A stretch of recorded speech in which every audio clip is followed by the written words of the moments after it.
যে আল্লাহ তাবারাকাহু ওয়া তাআলা আমাদেরকে 11 মাস পরে আমাদেরকে আবার এই নিয়ামত দান করছেন, একদিকে হজ আর একদিকে কোরবানি। এই হজ এবং কোরবানি দুইটা অনুষ্ঠানে আল্লাহ তাআলা একত্রিত করে আমাদেরকে উপহার দিলেন, এই জন্যে যে আমরা যাতে করে আল্লাহর সন্তুষ্টি অর্জন করে আল্লাহ পাকের খাটে গোলাম হয়ে আমরা যাতে আল্লাহর দরবারে হাজির হতে পারি। এই জন্যে আল্লাহ তাআলা আমাদেরকে একই সময় দুইটা উপহার দান করলেন। বিশ্বনবী সরকার দো আলম সঈদুল মুরসালিন খাতামান নবিয়্যিন আশরাফুল আম্বিয়া নূরে মুজাসসাম জনাবে মুহাম্মদুর রাসূলুল্লাহ সাল্লাল্লাহু আলাইহি ওয়াসাল্লাম ইরশাদ করছেন যে কোনো ব্যক্তি যদি আল্লাহ পাকের সন্তুষ্টি অর্জন করার জন্য হালাল পয়সা দিয়ে কোনো ব্যক্তি যদি হজ করলো, খানা কাবার হজ করলো, আল্লাহ তাআলা তার বিনিময় দান করবেন, তাকে আল্লাহ তাআলা জান্নাত দিয়ে দিবেন। আর বান্দার সমস্ত গুনাহকে আল্লাহ তাআলা এমনভাবে মাফ করে দিয়ে মাহসুম করে বেগুনাহ করে আল্লাহ তাআলা বাড়িতে ফিরিয়ে দিবেন যে যেমন নাকি সে মায়ের পেট থেকে মাত্র ভূমিষ্ঠ হয়েছে। কোনো সন্তান যদি মার পেট থেকে মাত্র দুনিয়াতে আসে, এই সন্তানের কি কোনো গুনাহ আছে? কোনো গুনাহ নাই। তার মানে কি সে মাসুম বেগুনাহ, মাসুম বেগুনাহ, তার কোনো কি নাই, গুনাহ নাই। ঠিক আল্লাহ তাআলা খানা কাবা থেকে এইভাবে বান্দাকে কি করবে, আবার তার বাড়িতে ফিরিয়ে দিবে। সুবহানাল্লাহ। এরপরে আসছে কোরবানি। আল্লাহর হাবিব সাল্লাল্লাহু আলাইহি ওয়াসাল্লাম ইরশাদ করছেন এবং আল্লাহ রাব্বুল আলামিন কালামা হাকিমের মধ্যে ইরশাদ করছেন যে আল্লাহ তাআলার কাছে মুমিন বান্দারা যে কোরবানি দিবে, এই কোরবানির গোশত, চামড়া এগুলো কিছুই পৌঁছবে না, টাকা পয়সা কিছুই পৌঁছবে না, শুধুমাত্র পৌঁছবে তাকওয়া, বান্দার পরহেজগারি, তাকওয়া। বান্দা যেইভাবে তার নিয়ত ছিল, যেই পরিমাণ নিয়ত ছিল, তার নিয়ত অনুপাতে, ইয়াকিন অনুপাতে আল্লাহ তাআলা তার কি করবেন, মর্যাদার অধিকারী করবেন। আর বান্দা যদি ইখলাসের সাথে যদি কোরবানি করে, কোরবানির পশুর গলায় যখন ছুরি দেওয়া হবে, তার রক্ত মাটিতে পড়ার আগে আল্লাহ রাব্বুল আলামিন তার কোরবানিকে কবুল করে নেবে। এবং কোরবানি যে করবে, যেই পশু দিয়ে করবে, সেই পশুর শরীরে যেই পরিমাণ পশম থাকবে আল্লাহ তাআলা ওই পরিমাণ সমপরিমাণ সওয়াব বান্দার আমলনামায় দিয়ে দিবে।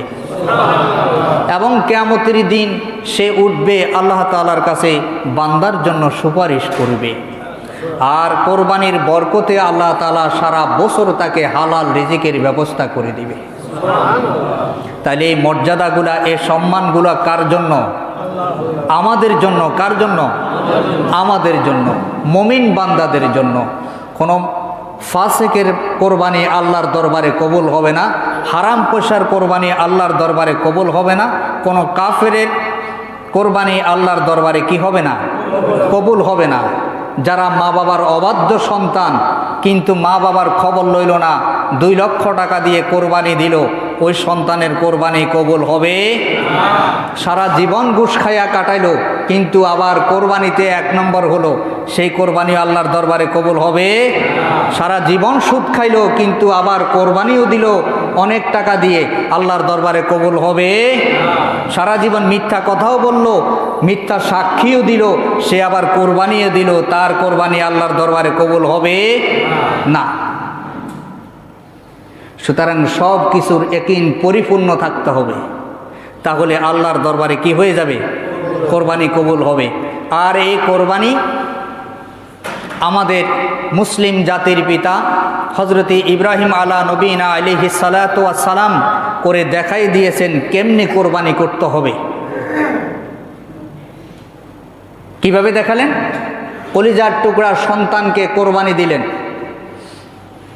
কলিজার টুকরা সন্তানকে নিয়ে যখন শোয়া ফেললেন, আল্লাহর হুকুমকে রক্ষা করার জন্য আল্লাহ রাব্বুল আলামিন জান্নাত থেকে দুম্বা এনে ইব্রাহিম আলাইহিস সালাতু ওয়াস সালামের সোরার নিচে শোয়া দিয়া কোরবানিকে আল্লাহ তাআলা কবুল করে নিলেন আর বললেন, হে ইব্রাহিম, আপনি আমার হুকুমকে সম্মান জানিয়ে আপনি যথেষ্টভাবে আপনি শ্রদ্ধাশীল হয়ে আপনি আমার হুকুম আদায় করতে সক্ষম হয়েছেন, আর আমি আপনার তরফ থেকে কোরবানিকে কবুল করে নিলাম।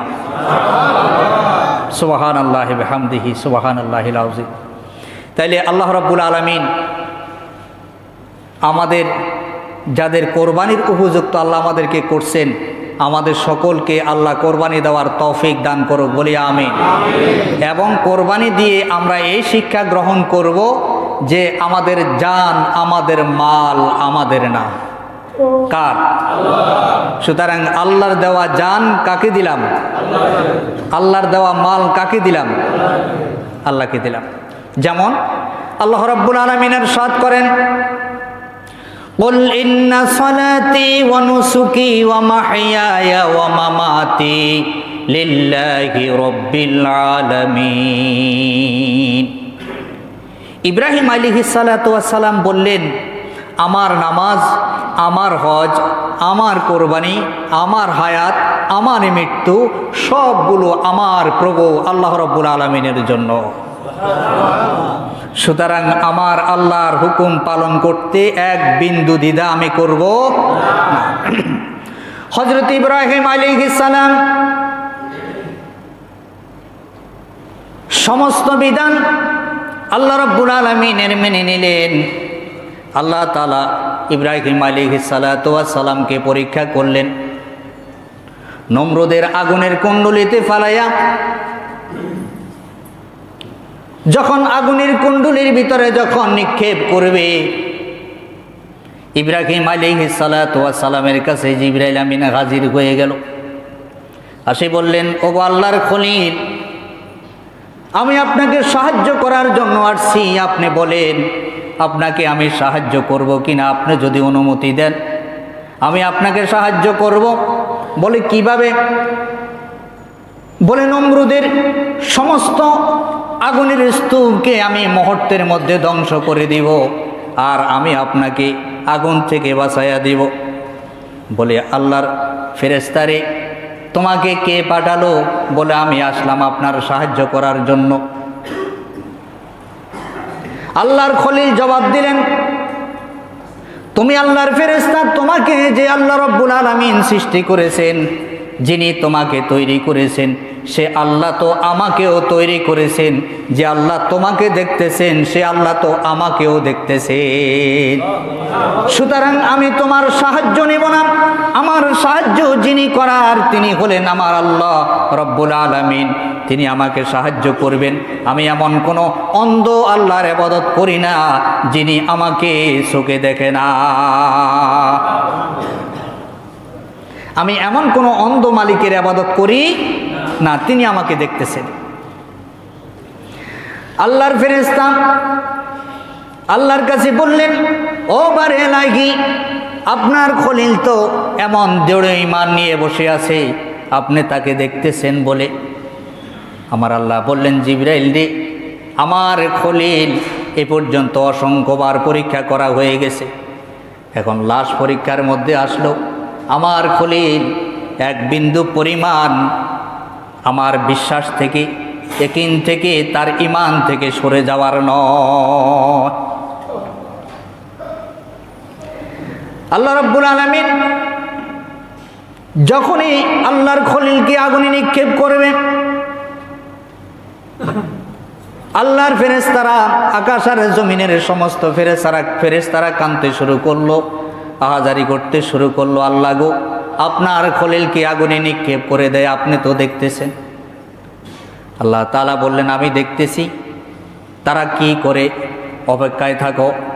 যখন আগুনের মধ্যে ফেলে দিলেন, আল্লাহ রাব্বুল আলামিন জিবরাইল বললেন, যাও জিবরাইল, জান্নাতি পোশাক লইয়া যাও, আমার খলিলকে জান্নাতি পোশাক পরিধান করাইয়া দাও, আর আগুনকে এমন সুন্দরভাবে নাতিশীতোষ্ণ করে দাও, নয় ঠান্ডা নয় গরম, আমার ইব্রাহিম এই জায়গায় 40 দিন থাকতে হবে। কতদিন? 40 দিন থাকতে হবে, সুন্দরভাবে আরামের সাথে যাতে থাকতে পারে এই ব্যবস্থা তুমি করে দাও। আল্লাহ রাব্বুল আলামিন সেইখানে ওহী নাজিল করলেন, নবুয়ত দান করলেন এবং মেরাজ করালেন। মেরাজ করায় আল্লাহর খলিলকে সম্মানিত করে দামি করে দিয়ে আল্লাহ তাআলা জমিনওয়ালাদেরকে বুঝাইয়া দিলেন, কাদেরে কুদরত দারি হর চোখাহি আকুনি, জিন্দারা বে জানে বখশি মুর্দারা বে আকুনি। আমার আল্লাহ জিন্দাকে মুর্দা করতে পারেন আর মুর্দাকে জিন্দা করতে পারেন, আবার নমরুদের আগুনকে জান্নাতে পরিবেশ বানাই দিতে পারেন। আল্লাহু আকবার। নমরুদের আগুনের কুণ্ডলীকে কি করতে পারে? জান্নাতি পরিবেশ তৈরি করে দিতে পারে। এই কথা বুঝিয়ে দিলেন। আল্লাহর খলিল চলে আসলেন আর বললেন, ও কাফেরেরা শোনো, আমি আমার মনিবের দিকে চলতেছি, আমার মনিব আমাকে সরল এবং সঠিক রাস্তা দেখাবেন। বলে কেমনে? বলে আমার মনিব আমার জন্য অপেক্ষা করতেছেন, আমার মনিবকে ডাক দেওয়ার সঙ্গে সঙ্গে আমার মনিব জবাব দিবে। আল্লাহ তাআলা সেই কথাটা কালামে হাকিমের মধ্যে তুলে ধরলেন। আল্লাহ রাব্বুল আলামিন বলেন, ওয়াকালা ইন্নী যাহিবুন ইলা রাব্বি সায়াদিন। হযরতে ইব্রাহিম আলাইহিস সালাতু ওয়াস সালাম আগুন থেকে রক্ষা পাওয়ার পরে ইব্রাহিম আলাইহিস সালাম বলল, আমি আমার প্রভুর কাছে চললাম, আমার আল্লাহর দিকে চললাম, তিনি অবশ্যই আমাকে সঠিক পথ দিয়া দিবেন। সঠিক পথের রাস্তা তিনি আমাকে দেখাবেন। আমি আমার প্রভুর দিকে চললাম। ইব্রাহিম আলাইহিস সালাম যখন সেই দিকে চললেন, অনেক লম্বা ঘটনা, ছোট্ট করে বলি। ইব্রাহিম আলাইহিস সালাম চলতে শুরু করলেন। অনেক বড় লোকের মেয়ে, বাদশার মেয়ের বিবাহ হবে, সারা দেশে টেন্ডার দিলেন। 3 দিন পর্যন্ত সারি সারিভাবে অনেক রাজা বাদশাদের ছেলে দাঁড়িয়ে আছে। মা সায়রার কারো পছন্দ হয় না। শেষ মুহূর্তে ইব্রাহিম আলাইহিস সালাতু ওয়াস সালাম ছেঁড়া পাড়া জামা নিয়া, লম্বা জুব্বা নিয়া এক কর্নারে দাঁড়িয়ে গেলেন। সবার শেষে সব দিকে তাকায়া তাকায়া সুন্দর করে এসে ইব্রাহিম আলাইহিস সালামের গলার মধ্যে মালা পরাইয়া দিলেন আর বললেন, আমার মনিব আমার জন্য এটাই বাজেট করেছে।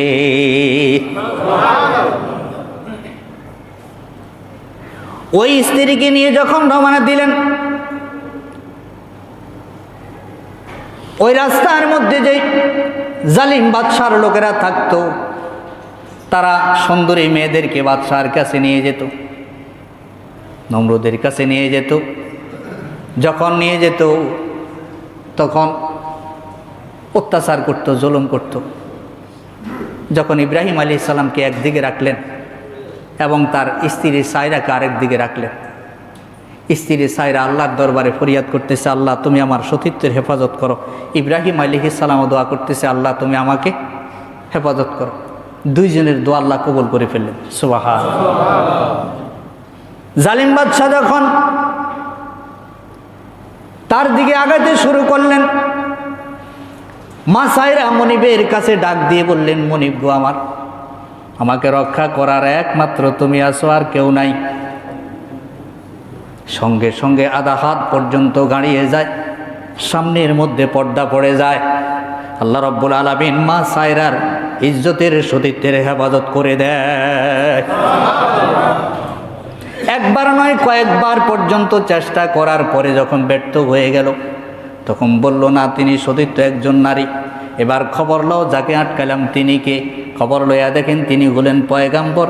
আর যার স্ত্রীর দিকে গেল, তিনি যে স্ত্রীর দিকে গেল তিনি হলেন মা সায়রা, তার স্ত্রী। এবার তারা বুঝতে পার বাকি রইল না, পয়গাম্বরের সঙ্গে বেয়াদবি করা যাবে না, তাড়াতাড়ি করে ছেড়ে দাও। সঙ্গে একজন দাসী দিয়ে দিলেন, দাসী দিয়া তাকে সুন্দরভাবে সম্মানের সাথে বিদায় করে দিলেন। ইব্রাহিম আলাইহিস সালাম সেখান থেকে মুক্তি পাইয়া যখন সুন্দরভাবে জীবন যাপন করতে শুরু করলেন, মা সায়রার ঘরে কোনো সন্তান হয় না। দাসী মা হাজেরা, কেউ বলছেন মা সায়রা তাকে দেখশন করে বিবাহ করাইছে, অথবা মা সাইরা পরামর্শ দিলেন, তুমি দাসীকে বিবাহ করো। বিবাহ করা হলো। সেই ঘরের মধ্যে আল্লাহ রাব্বুল আলামিন ইসমাঈল আলাইহিস সালাতু ওয়াস সালামের মতো সন্তান দান করলেন। কেমনে? ইব্রাহিম আলাইহিস সালাম আল্লাহর কাছে প্রার্থনা করতে শুরু করলেন।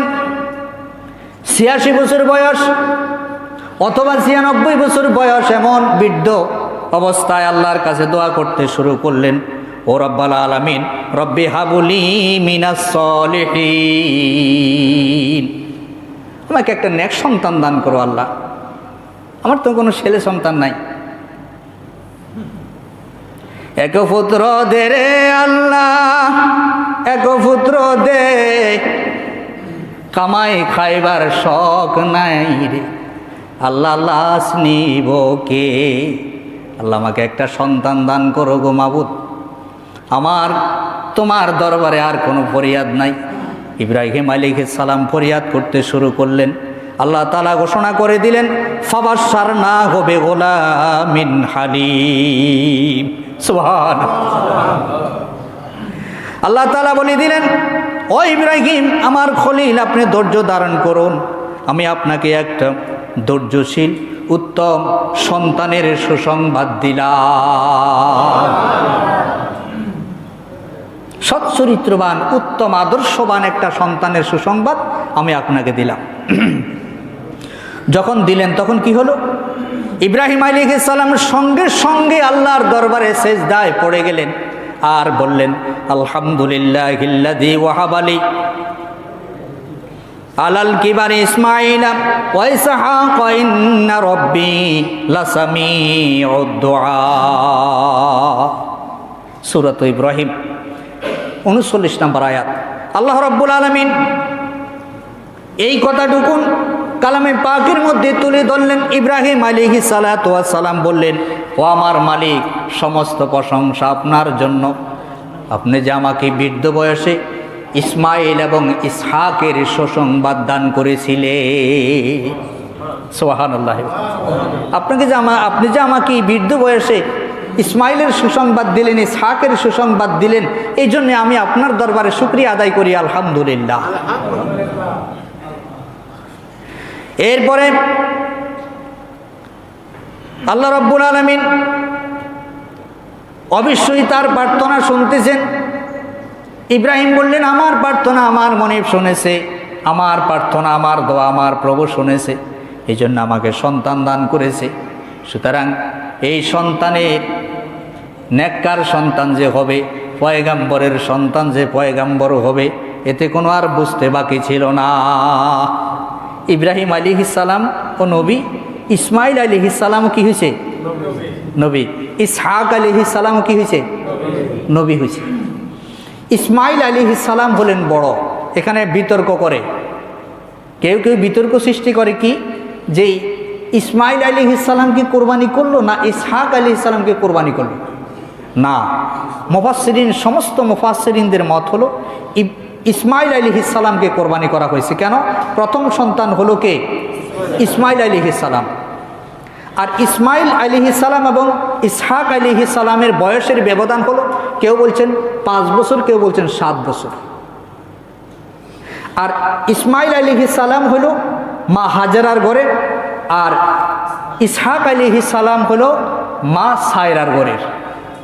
সায়রাকে যখন আসে, মা সায়রাকে যখন আলাইহিস সালামকে যখন আসি সুসংবাদ দিল, আপনাকে আল্লাহ তাআলা নেক সন্তান দান করবে, মা সায়রা হেসে দিলেন আর বললেন, এটা কেমন কথা, আমার এই বৃদ্ধ অবস্থায় আমার সন্তান হবে? আল্লাহ তাআলা আয়াত নাজিল করে দিলেন, হ্যাঁ, আপনাকে আল্লাহ তাআলা ইসহাক দান করবেন। সুবহানাল্লাহ। আর সেই ইসমাঈল আলাইহিস সালাতু ওয়াস সালামের বংশ থেকে আসছেন আমাদের নবী, বিশ্ব নবী, সরকার দো আলম, সাইয়্যিদুল মুরসালিন মুহাম্মদুর রাসূলুল্লাহ সাল্লাল্লাহু আলাইহি সাল্লাম। আর ইসহাক আলাইহিস সালাতু ওয়াস সালামের বংশ হলো যে ইয়াকুব আলাইহিস সালাম। ইয়াকুব আলাইহিস সালামের 12 জন পুত্র ছিল। এই 12 জনের মধ্যে সবাই ইউসুফ আলাইহিস সালাতু ওয়াস সালাম, যিনি পয়গম্বর ছিলেন এবং তিনি বাদশাহও ছিলেন। আল্লাহ তাআলা এই সম্মানের, এই মর্যাদার অধিকারী আল্লাহ তাআলা করেছিলেন। যাই হোক, সেই লম্বা ঘটনা। মাঝখানে একটি হাদিস আনলাম, সেটা হচ্ছে যে সামনে আসতেছে আরাফার দিন। কিসের দিন? রাসূলুল্লাহ সাল্লাল্লাহু আলাইহি ওয়াসাল্লাম বলছেন, কাতাদা রাদিয়াল্লাহু তাআলা আনহু থেকে বর্ণিত, তিনি বলেন রাসূলুল্লাহ সাল্লাল্লাহু আলাইহি ওয়াসাল্লাম বলছেন, হ্যাঁ, আরাফার দিনের রোজা সম্পর্কে বিশ্বনবী সাল্লাল্লাহু আলাইহি ওয়াসাল্লাম বলছেন, সামনের এবং পিছনের 1 বছরের গুনাহের কাফফারা হয়ে যাবে। এই জন্যে যারা আরাফার দিনের রোজা রাখা সম্ভব, আমি সংক্ষেপে বলছি, তারা চেষ্টা করবেন রাখার জন্য। এরপরে রাসূল সাল্লাল্লাহু আলাইহি ওয়াসাল্লাম আরও বলছেন যে আরাফার দিনে যেই পরিমাণ মানুষকে, ইমানদারদেরকে আল্লাহ তাআলা জাহান্নাম থেকে মুক্তি দেন, এই পরিমাণ আর কোনো দিন এরকম মুক্তি দেন না। এই জন্যে আরাফার দিনের এবং রাত্রের আমল অত্যন্ত মর্যাদা সম্পন্ন আল্লাহ তাআলার কাছে। এই জন্য আমরা সেই দিন রাতগুলোতে ইবাদত বন্দেগীর মধ্যে কাটানোর চেষ্টা করব ইনশাআল্লাহ। এবার সামনে যাই। হযরত ইব্রাহিম আলাইহিস সালামকে যখন আল্লাহ তাআলা সন্তান দিলেন, মা সায়রা বললেন, তোমার পুত্র সহ হাজরাকে তুমি বনবাস রেখে আসতে হবে। এবার বনবাসে রাখার জন্য চললেন। মুখোশের মধ্যে কিছু পানি, কয়েকটা খেজুর দিয়ে যখন চললেন, খানা কাবার সত্তরের পাশে ইসমাইল আলাইহিস সালাতু ওয়াস সালামকে রেখে দিলেন, মা হাজরাকে রেখে দিলেন। রেখে দেওয়ার পরে কিছুদিন যখন চলে গেল, মুফাসসিরিনরা বলছেন এর মধ্যেও ইব্রাহিম আলাইহিস সালাম 2-1 বার আসছেন, আসি দেখে গেছেন। যখন মা বাবার সঙ্গে চলাফেরা করার বয়স হলো, মুফাসসিরিনরা কেউ ব্যাখ্যা করছেন 8 বছরের মতো, কেউ বলছেন 11 বছর, কেউ বলছেন 13 বছর। এই সমপরিমাণ যখন বয়সের পরিমাণ যখন হয়ে গেল, আল্লাহ রাব্বুল আলামিন নির্দেশ জারি করলেন, ইব্রাহিম আপনার কলিজার টুকরা বস্তু দিয়ে আপনি কোরবানি করো। ইব্রাহিম আলাইহিস সালাম কোরবানি করতে শুরু করলো, কিন্তু কোরবানি কি হয় না, মঞ্জুর হয় না। এবার তৃতীয় রাত্রে যখন আবার দেখলেন যে আপনার কলিজার টুকরা বস্তু কি, আপনি কি জানেন না? পয়গাম্বরদের স্বপ্ন ওহী, পয়গাম্বরদের স্বপ্ন কি ওহী। ইব্রাহিম আলাইহিস সালাম বুঝতে আর বাকি রইল না, আমার কলিজার টুকরার সন্তান একমাত্র আমার ইসমাইল আলাইহিস সালাম। একটা ছোরা এবং রশি আস্তিনের ভিতরে লইয়া চললেন। যাইতে যাইতে যখন মা হাজেরার কাছে, ইসমাইলের কাছে চলে গেলেন, ইব্রাহিম আলাইহিস সালাম হাজির হয়ে গেলেন। ইসমাইল খেলাধুলা করতেছেন। জিজ্ঞাসা করলো, ইসমাইল কোথায়? বলে ইসমাইল তো খেলাধুলা করতেছে বা আশেপাশে। বলে তাড়াতাড়ি করে ডাক দাও, তাকে সুন্দর করে সাজিয়ে দাও। সুন্দর করে সাজিয়ে দিলে আমার সঙ্গে সে যাবে, ঘুরতে যাব, বা আমার সন্তানকে এক জায়গায় নিয়ে যাব। যাই বললেন। আচ্ছা, এই 7-8 বছর পরে, 13 বছর পরে পোলার খবর লইতে যদি আমাদের দেশে এরকম কেউ যায়, আদলডুয়া এভিডের একটাও থাকবো? এতদিন খবর নেস নাই, এমন আছে কইতে পোলা দাবি করবার লাই। আমি যে এত কষ্ট করে লালন পালন করলাম, বাঘ তুই করতে আইস? এরকম কথা বলার লোক নাইনি দেশে। কিন্তু আল্লাহ তাআলা একদিকে পয়গাম্বর, ছেলে পয়গাম্বর, বাবাও পয়গাম্বর, আবার পয়গাম্বরের স্ত্রী। সুবহানাল্লাহ, ইমান কত মজবুত। মা হাজেরা যাওয়ার সময় যখন রেখে যায়, তখন বললেন, ওগো ইব্রাহিম আলাইহিস সালাম, আল্লাহর পয়গাম্বর, আমাদের কি আল্লাহর হুকুমে রেখে যাচ্ছেন, নাকি কোনো অভিমত আছে? আল্লাহর পয়গাম্বর ইশারা দিলেন, আল্লাহর হুকুমে। মা হাজেরা বুঝতে বাকি রইল না, পয়গাম্বরেরা আন্দাজে কোনো কাজ করে না। যেহেতু আল্লাহর হুকুমে তিনি রেখে গেলেন আমাদেরকে, অবশ্যই আল্লাহ আমাদেরকে রক্ষা করবে, অবশ্যই রক্ষা করবে। সাফা মারওয়া সাই করলেন, দৌড়াদৌড়ি করলেন। আল্লাহ তাআলা পানির ব্যবস্থা করছে কি করেন নাই? কিয়ামত পর্যন্ত উম্মতের জন্য সেই পানিকে আল্লাহ তাআলা শেফা করে দিলেন।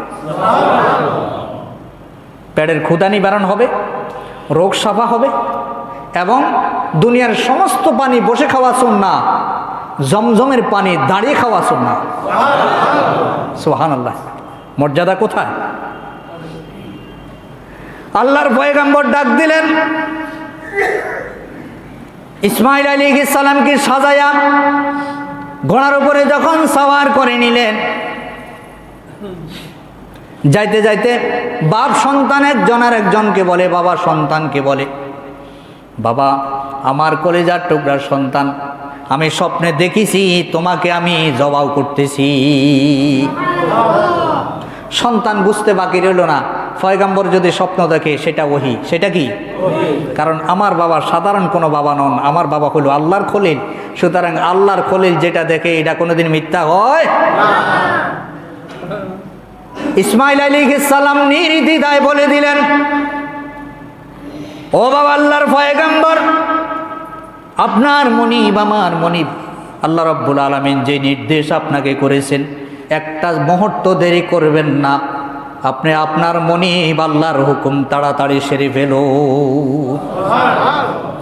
ফালাম্মা বালাগা মাহু সাইয়া ক্বালা ইয়া বুনাইয়া ইন্নী আরা ফিল মানাম আন্নী আযবাহুকা ফানজুর মাযা তারা ক্বালা আবাতি ফাআল মা তু'মার সাতাজিদুনি ইনশাআল্লাহ ইনশাআল্লাহু মিনাস সাবিরিন। বাবা গো, আমাকে আপনি এমন পুত্র আল্লাহ তাআলা আপনাকে দান করছে, আমাকে সলিহিন নেককার বলে আল্লাহ ঘোষণা দিয়েছে। আমি ঘোষণা দিচ্ছি, আপনি যদি আল্লাহর নামে আমাকে কোরবানি করে দেন, আমাকে ধৈর্যশীল সলিহিনদের অন্তর্ভুক্ত হয়ে যাবে।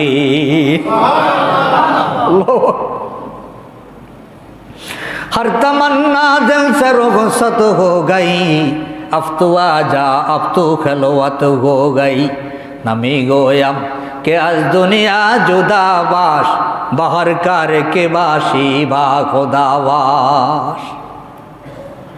আমার সমস্ত আকাঙ্ক্ষার সমস্ত তামান্না মাটি করে দিলাম তোমার কুদরতি কদমের সামনে। মনিব গো, তোমার কদমে আমি সবগুলো সুপর্দ করে দিলাম, এখন তুমি আমার ডাকে সাড়া দাও। ইব্রাহিম আলাইহিস সালাম সন্তানকে বললেন, তুমি কি বলো? সন্তান বললেন, আপনি আল্লাহর হুকুম পালন করুন। এবার সন্তানকে ইব্রাহিম আলাইহিস সালাতু ওয়াস সালাম কি করলেন? শোয়া দিলেন। ফালাম্মা আসলামা ওয়া তাল্লাহু লিল জাবিন।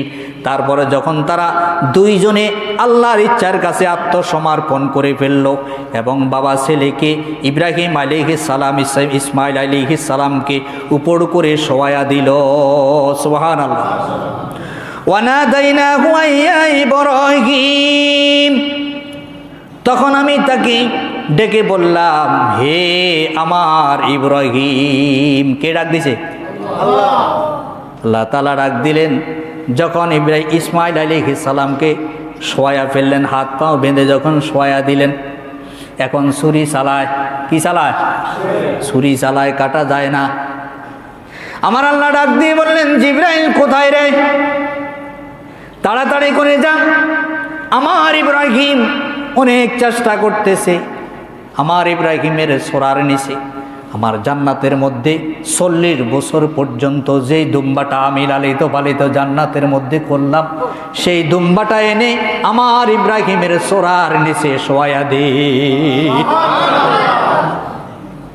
ইব্রাহিম আলাইহিস সালাম চেষ্টা করে, কাটা যায় না। জিবরাইল আলাইহিস সালাম, কেউ বলছেন 6ষ্ঠ আকাশের উপরে তখন তিনি ছিলেন, মুফাসসিরিনরা কেউ বলছেন তিনি 4র্থ আসমানে ছিলেন। সেখান থেকে এত দ্রুত গতিতে জাপটা মেরে জান্নাতের মধ্যে যায়া দুম্বাটা নিয়া ইব্রাহিম আলাইহিস সালাতু ওয়াস সালামের সোরার নিচে শোয়া দিলে। এই পৃথিবীতে জিবরাইল আলাইহিস সালাম 4 বার দ্রুত বেগে আসছেন। কতবার? তার মধ্যে একবার এত দ্রুত বেগে আসছেন, জান্নাত থেকে দুম্বা নিয়া ইব্রাহিম আলাইহিস সালামের সোরার নিচে তিনি শোয়া দিলেন। এবার যখন কাটা গেল, কাটা দেওয়ার পরে তো শুকরিয়া আদায় করলেন, করার পরে চোখ যখন খুললেন, ডান দিকে বাম দিকে যখন তাকালেন, দেখেন যে তার সন্তান ইসমাইল আলাইহিস সালাম জিবরাইল আমিনের কোলের মধ্যে বসে আছেন, অথবা জিবরাইল আমিনের সঙ্গে দাঁড়িয়ে আছেন। তিনি সেজদায় পড়ে গেলেন আর বললেন, ও বার এলাহি, ও আমার মালিক, ও আমার প্রভু, আপনি কি আমার উপর অসন্তুষ্ট হয়ে গেলেন নাকি? আমার ইসমাইল যে পাশে দাঁড়ানো, আমার সোরার নিচে দেখি পশু কাটা গেল, দুম্বা কাটা গেল, তার মানে কি? আল্লাহ তাআলা ডাক দিয়ে বললেন, ওয়ানাদাইনাহু ইয়া ইব্রাহিম কদ সাদ্দাকাতার রুইয়া ইন্না কাযালিকা নাজিল মুহসিনিন। আগে ডাক দিলেন, ও ইব্রাহিম আপনি থামুন, আপনি ইব্রাহিম ইসমাইলের গলায় ছুরি চালাবেন না। আপনাকে আমি অর্ডার করছি একবার আপনার কলিজার টুকরা সন্তান জবাই করার জন্য, আর আমি সোরার উপরে হুকুম জারি করলাম ৭০ বার যে খবরদার আমার ইসমাইলের এক গাছা পশম কাটবি না। আল্লাহু আকবার। এবার আল্লাহ বললেন, কদ সাদ্দাকাতার রুইয়া ইন্না কাযালিকা নাজিল মুহসিনিন। হে ইব্রাহিম গো, আপনি আমার হুকুমকে সত্য প্রতিপন্নিত করেছেন, সত্যকে স্বপ্নকে সত্য নির্দেশ মনে করে তা আপনি পালন করে ফেলেছেন, কোনো অসুবিধা নাই। আমি এইভাবে সৎকর্মশীলদেরকে পুরস্কৃত করে থাকি। ইন্না হাযা লাহুয়াল বালাগুল মুবিন। আর অবশ্যই এটা ছিল আমার পক্ষ থেকে সুস্পষ্ট একটা পরীক্ষা।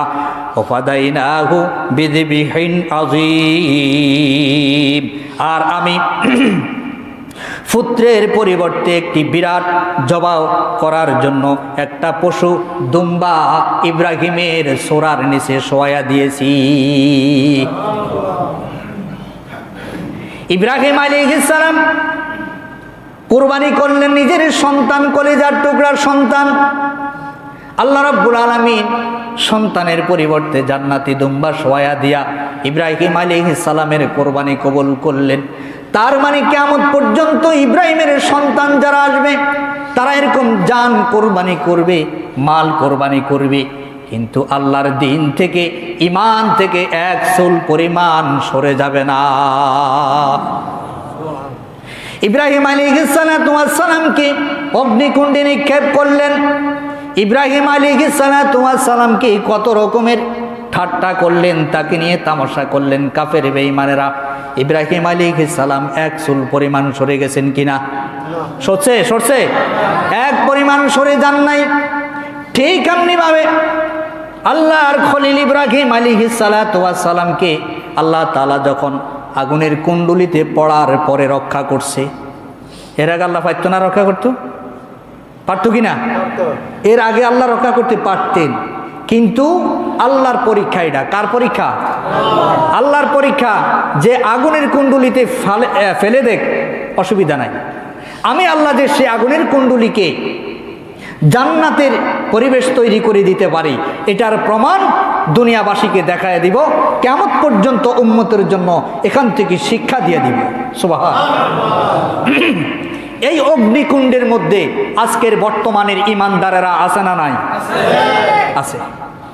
এই অগ্নিকুণ্ড কেমন? যত রকমের অত্যাচার ইমানদারদের উপরে, জেল হয়, জুলুম হয়, ফাঁসি হয়, অত্যাচার হয়, দর্শন হয়, হত্যা হয়, যত রকমের সবগুলো হলো ইমানদারদের উপরে। চট্টগ্রামে ওমর ফারুক নামের যে ইমাম সাহেবকে হত্যা করা হলো, অপরাধ কি ছিল? মুসলমান হওয়া, মুসলমান বানানো। নিজের জায়গার উপরে মসজিদ দিয়া ইমামতি করলো, কাফেরদের কি করে দেন নাই, তার অপরাধ হলো এটা, যার কারণে শেষ করে দিলেন। এখনো পর্যন্ত কোনো বিচার হয় নাই। আজকে দুনিয়াতে যত রকমের মুমিনদের উপরে অত্যাচার জুলুম হয়, আর এই জুলুমের আজও পর্যন্ত বিচার হচ্ছে না। আজও পর্যন্ত বিচার হচ্ছে না। আল্লাহ তাআলা সেই কথাকে স্মরণ করাই দিতে চান। তুমি যদি ইব্রাহিম আলাইহিস সালামের সন্তান হয়ে থাকো, তোমার উপর এরকম পরীক্ষা আসবে, আর তুমি ধৈর্য ধারণ করবে। যখন দেওয়ালে ফিট থেকে যাবে, তখন আল্লাহ তাআলা আসমান থেকে গজব দিয়া কাফেরের গোষ্ঠী ধ্বংস করে দিবে।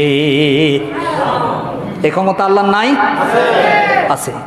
আজও যারা জুলুম করে ইমানদারদের উপরে, তাদেরকে আল্লাহ এরকম ধ্বংস করবেন। এ ক্ষমতা আল্লাহর আছে কিনা? আর মুসলমানেরা কোরবানি দিতে থাকবে তাদের জান দিয়ে, তাদের মাল দিয়ে। ইব্রাহিমের সন্তানেরা যখন জানার মাল আল্লাহর জন্য দিতে থাকবে, আল্লাহ তাআলা আসমানের রহমতের দরজা মুমিনদের দিকে খুলে দিবে। সুবহানাল্লাহ। এরপরে আল্লাহ তাআলা বলেন, ওয়াফাদাইনাহু বিযিবহিন আযীম। ইব্রাহিমের সূরার নিচে দুম্বার সহায় আমি তার কোরবানি কবুল করলাম। ওয়াতারাকনা আলাইহি ফিল আখিরিন। আর আমি তাকে পরবর্তীদের মাঝে স্মরণীয় করে রাখলাম, যাতে তারা স্মরণ করতে পারে, এই কথা স্মরণ করে তাদের ঈমানকে মজবুত করতে পারে। তাদের ঈমানকে তারা যাতে করে কি করতে পারে? মজবুত করতে পারে। সালামুন আলা ইব্রাহিম। আল্লাহ তাআলা ঘোষণা করে দিলেন, হে ইব্রাহিম, আপনার উপরে আমার পক্ষ থেকে সালাম, শান্তি শান্তি। আপনার সন্তানেরা কিয়ামত পর্যন্ত যারা আসবে, এরকম অগ্নি পরীক্ষা যাদেরকে করা হবে, আমি আল্লাহ তাদেরকেও সালামের ঘোষণা দিলাম। সুবহানাল্লাহ। একদিকে নমরুদ তার অগ্নিকুণ্ডের মধ্যে ইব্রাহিমকে নিক্ষেপ করে, আরেকদিকে আল্লাহ তাআলা ইব্রাহিমকে সালাম দেয়। সুবহানাল্লাহ। এমনিভাবে কিয়ামত পর্যন্ত মুমিনেরা যখন অগ্নিকুণ্ডের পরীক্ষায় যখন নিপতিত হবে, আমার আল্লাহ তাদেরকে সালাম দিতে থাকবে। কাযালিকা নাজিজিল মুহসিনিন। এভাবেই আমি সৎকর্মশীলদেরকে পুরস্কৃত করে থাকি। ইন্নাহু মিন ইবাদিনাল মুমিনিন। নিশ্চয় সে আমার মুমিন বান্দাদের অন্তর্ভুক্ত ছিল। ওয়াবাশশারনাহু বিইসহাকা নাবিয়্যাম মিনাস সলিহিন। আমি তাকে ইসহাকের সুসংবাদ দিয়েছিলাম, সৎকর্মশীলদের মধ্য থেকে একজন নবী রূপে আমি আল্লাহ তাকে উপহার দিয়েছিলাম। তার মানে ইব্রাহিম আলাইহিস সালামের ছেলে ইসমাইল আলাইহিস সালামকে আমি নবী হিসাবে পাঠাইছিলাম। সুবহানাল্লাহ। এরপরে আল্লাহ তাআলা বলেন, ওয়াবারাকনা আলাইহি ওয়া আলা ইসহাক ওয়া মিন যুররিয়াতিহিমা মুহসিনুন ওয়া যালিমু লিনাফসিহি মুবিন। আল্লাহ তাআলা আরো বলেন, আর আমি বরকত দিলাম তাকে, আর ইসহাককে দিয়ে দিলাম, ইসহাককে দিলাম এবং আমার রহমত আর বরকত তাকে দান করলাম। তাদের দুইজনের বংশদ্বন্দ্বের মধ্য থেকে এক শ্রেণীর ছিল সৎকর্মশীল, নেককার, সলিহীন, তারা এখনো আছে কিনা? আরেক শ্রেণীর হলো পথভ্রষ্ট, গোমরা, তারা ধ্বংসপ্রাপ্ত। এই শ্রেণীরও এখনো আছে কিনা? কিয়ামত পর্যন্ত থাকবে। সুতরাং আমাদের ঈমানকে মজবুত করে আমরা কোরবানি দিতে হবে, আর আল্লাহর কাছে ফরিয়াদ করতে হবে যে আল্লাহ, আমি কোরবানি দিচ্ছি এমনিভাবে তোমার দ্বীনকে হেফাজত করার জন্য, ঈমানকে হেফাজত করার জন্য। আমি কোরবানি যেরকম গরু দিয়ে দিছি, যদি আমাকেও প্রয়োজন হয় আমিও তোমার রাস্তায় কোরবান হতে রাজি, তারপর ঈমান থেকে এক চুল ছড়তে রাজি নয়। আল্লাহ তাআলা সেরকম মজবুত ঈমান নিয়ে আমাদের সকলকে থাকার তৌফিক দান করুক, বলি আমিন। ইন্নাল্লাহা ইউদাফিউ আনিল্লাযীনা আমানু ইন্নাল্লাহা লা ইউহিব্বু কুল্লা খাওয়ানিন কাফুর। আর আল্লাহ তাআলা মুমিনদেরকে রক্ষা করেন যাবতীয় মন্দ কাজ থেকে। আল্লাহ কোনো বিশ্বাসঘাতক অকৃতজ্ঞকে পছন্দ করে না। ধোঁকাবাজকে আল্লাহ তাআলা কোনোদিন কি করেন না? পছন্দ করেন না। সত্যবাদী সলিহিনদেরকে আল্লাহ কি করেন? পছন্দ করেন এবং তাদের সাহায্যকারী আল্লাহ হয়ে যান। আর ধোঁকাবাজ, মুনাফিক, ফাসিক, কাফের, মুশরিকদের কে আল্লাহ তাআলা দুশমন হিসাবে ঘোষণা করছেন। তারা কিয়ামত পর্যন্ত আল্লাহ ও তার রাসূলের দুশমন, মুমিনদের দুশমন হিসাবে চিহ্নিত এবং পরিচিত থাকবে।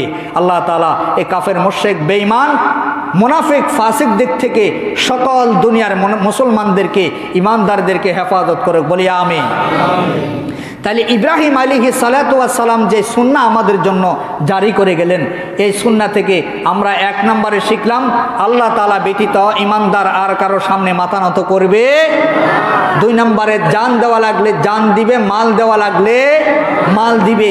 3 নম্বরে যখনই অগ্নিকুণ্ডে নিক্ষেপ হবে তখনই আল্লাহর সাহায্য আসমান থেকে আসবে। 4 নম্বরে যখন মুমিন বান্দারা ধৈর্য ধারণ করবে সেই অগ্নিকুণ্ডের মধ্যে, আল্লাহ তাআলা সাথে সাথে বান্দাদের জন্য, মুমিনদের জন্য সালাম পাঠাবে। কি পাঠাবে? সালাম পাঠাবে। তাহলে আল্লাহর হযরত ওমর রাদিয়াল্লাহু তাআলা আনহু টাটকা কাফের ছিলেন, যখন আল্লাহ তাআলার হুকুমের উপরে সবর্দ নিজের জীবনকে করে দিলেন, রাসূল সাল্লাল্লাহু আলাইহি ওয়াসাল্লামের আদর্শের উপরে নিজের জীবনকে সফর্দ করে দিলেন, তখন শেষ পর্যন্ত সালা পরিধান করতে হয়েছে। কি পরিধান করতে হয়েছে? যখন ওমর সালা পরিধান করলেন, সালার শর্ট পরিধান করলেন, তখন আসমান থেকে জিবরাইলকে দিয়ে আল্লাহ সালাম পাঠাইয়া দিলেন। হযরতে আবু বকরের জন্য আল্লাহ সালাম পাঠালেন, হযরত ওসমান রাদিয়াল্লাহু তাআলা আনহুর জন্য আল্লাহ সালাম পাঠালেন, মা খাদিজাতুল কুবরা রাদিয়াল্লাহু তাআলা আনহার জন্য আল্লাহ সালাম পাঠালেন। কেন সালাম পাঠাচ্ছেন? তাদের জান এবং মাল সবগুলো খরচ করছে আল্লাহর জন্য, তার রাসূলের জন্য। সুবহানাল্লাহ। এই জন্য আল্লাহ তাআলা কি করছেন? সালাম পাঠাইছেন। কাফের মুশরিক বেঈমানেরা তাদের কি অত্যাচার কম করছিল? কম করে নাই। এই সব অত্যাচার নির্যাতন সহ্য করে আল্লাহ তাআলার রাস্তায় তারা অবিচল ছিলেন, বিদায় আল্লাহ তাআলা তাদেরকে সালাম পাঠাইয়া সান্ত্বনা দিয়েছেন যে তোমাদের জন্য আমার রহমত, বরকত, শান্তি যা আছে সবগুলো আমি আল্লাহ দিয়ে দিব, তোমরা ধৈর্য ধারণ করো। দুনিয়াতে থাকতো তারা জান্নাতি মানুষ হিসাবে চিহ্নিত ছিল এবং মারা গেছে তারাও সেখানেও জান্নাতি মানুষ হিসাবে পরিচিত আছে। কিয়ামতের দিনও তারা জান্নাতি হিসাবে উঠবে। সুবহানাল্লাহ। আমরা সেই জান্নাতি লোকদের সঙ্গে শামিল হতে চাই না? কি বলেন? শামিল হতে চাই। আল্লাহ তাআলা আমাদের সকলকে সেই জান্নাতি মানুষদের সঙ্গে শামিল করে দেখ, বলি আমিন।